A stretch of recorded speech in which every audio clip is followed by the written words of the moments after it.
Bahar yazını uzutup kışını çınlap giler güz.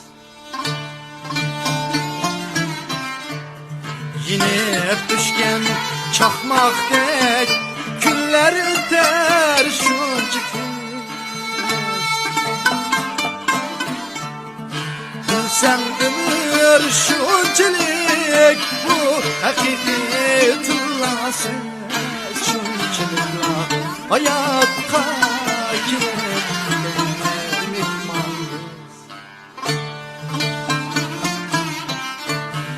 5 günlük bu alemge gelip gider mehmandız. İnat kuşam öteyli imkanı insandır.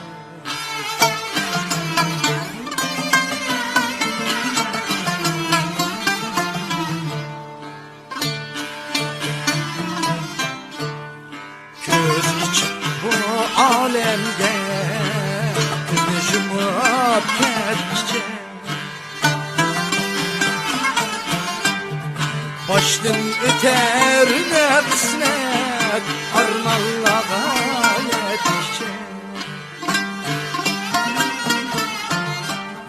Ganimetli kadirle fırsat buldun kettikçe arman olmaz dünyada kime gider mihmandır.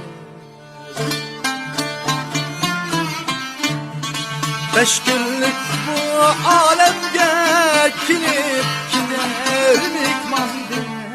Bırak kuşak öteyli imkanı var insandır.